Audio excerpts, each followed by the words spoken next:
박은정 집사는 성공을 먼저 경험했습니다. 클리오라는 화장품 회사에 들어가서 그 킬 블랙이라는 컨셉을 가지고 성공시킨 경험이 있잖아요. 그러고 나서 창업을 해야 되겠다. 결단을 하고 32살에 창업을 했어요. 한번 성공해 본 경험이 있고 이렇게 하면 잘 된다라는 방법이 있었던 거예요. 회사를 해도 잘 되고 뭔가 제품을 런칭해도 잘 되는 거예요. 그러다 보니까 성공은 하는데 그게 다 무너지는 거예요. 어느 순간 생각을 했어요. 잘 되는 게 응답이 아니구나. 잘 되는 게 하나님 안으로 들어가지 못하게 하는 거구나. 성공을 내려놓고 말씀에 집중했습니다. 인도받지 않고 시작하지 마라 라는 그 메시지를 붙잡고 6개월 동안 아무것도 하지 않고 21가지 말씀을 정리하기 시작한 거예요. 갈보리산의 말씀을 정리하는데 거의 한 일주일이 걸리더라고요. 그 말씀 찾아보고 묵상하면서 내 말씀으로 정리를 하니까 어떤 사업을 하는 현장에서 이게 다 답이 나는 거예요. 그때부터는 이 말씀이 살아서 현장에 적용이 되고 그것이 성취되는 오롯이 하나님의 기업으로 만들어야 되겠다라고 하면서 2018년에 2월에 창업을 하게 된 회사가 퍼플러스라는 회사인데 거의 제로인 상황에서 시작을 했거든요. 내 방법을 버리고 시작한 창업. 쉽지 않았습니다. 지금까지 10년 동안은 투자 막 받고 이렇게 광고를 하면 되고 이렇게 마케팅을 하면 성공한다라는 로직으로 일을 했단 말이에요. 근데 그것이 아니라는 완전 답을 내리고 나서 시작한 회사가 너무 힘든 거예요. 안 될 수가 없는데도 안 팔리게 만드시고 홈쇼핑을 또 런칭을 했는데 이제 폭망한 거예요. 거의 한 3, 4억의 빚을 지고 하나님이 뭐를 붙잡게 하실까?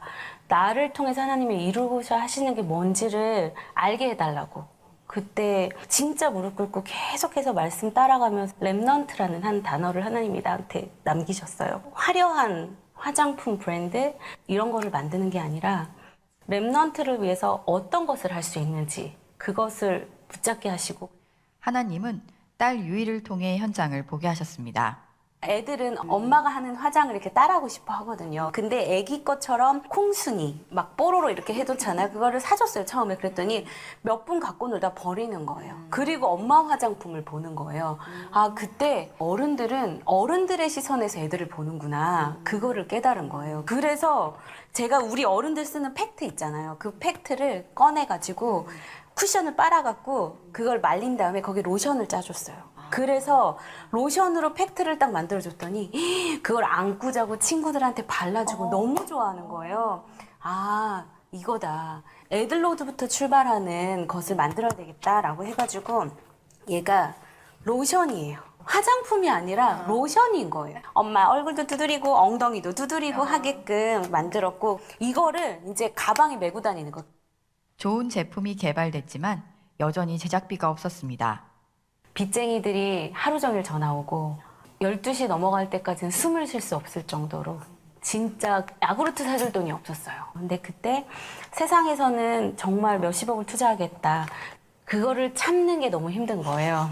참아야 되는데 안 받아야 되는데 막 안 받아야 되는데 그래서 그래도 바다는 뭘까 막 이런 상황 속에서 VIP 선교회를 하는데 발표를 해줬으면 좋겠다라고 하는 거예요. 그래서 애들 셋을 다 데리고 월요일에 PT를 한 거예요. 한영석 집사님이 사업 PT 잘 들었습니다 이러는 거예요. 한번 오세요 하면서 명함을 주시는데 한영석 집사를 통해 하나님은 만남의 축복을 주셨습니다.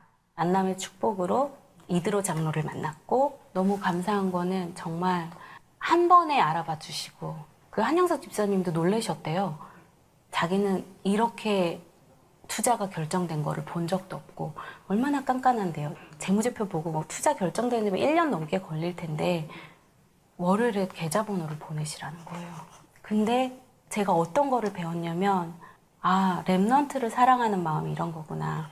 그때 PT를 다 하고 딱 마지막 기도를 해주시고 모든 결정은 에리카가 한다. 그리고 우리 모두는 백업한다. 이게 기본이라고 말씀을 하시고 그 건물 입구까지 다 배웅을 해주시는 거예요. 우리가 이런 이드로 장로가 돼야 된다. 그거를 진짜 붙잡고 나왔어요. 코코일리는 코로나 불황 속에도 한 걸음씩 인도받고 있습니다. 백화점에서 MD들한테 전화가 오는 거예요. 코코일리라는 브랜드를 봤는데 만나고 싶다. 그래서 지금 입점했잖아요. 부산 센텀에 이번 주에 갔거든요. 이 코로나 시대에 우리는 완전 줄 서서 계산했어요. 화장품은 특히 카피가 쉬워요. 근데 미국에서 되게 유명한 롤롤이라는 제품이 있는데 똑같이 카피를 한 거예요. 너무 감사한 거예요. 우리는 절대 못 따라오는 거 또 만들면 되니까. 우리는 이미 그리스도가 내 안에 있는데 하나님 왼쪽으로 문을 열까요? 오른쪽으로 문을 열까요? 2번 돌릴까요? 3번 돌릴까요? 물어보고 질문하고 기도하잖아요. 근데 제가 그리스도를 누리는 순간 그냥 문이 없어져 버리고 쫙 흑암이 없어지면서 그냥 하나님 인도를 받게 되는 거라는 게 그때 믿어지고 들려지는 거예요. 저는 자리를 이동하거나 미팅을 하기 바로 직전에 그리고 미팅을 하면서도 왕제사장 선지자 되신 그리스도를 계속 기도를 하거든요. 내가 일을 하는 것이 아니라 하나님께서 일을 하시는 방법, 이것에 증인된 산업으로 하나님께서 쓰시는 것, 그것이 제가 가장 감사한 거예요.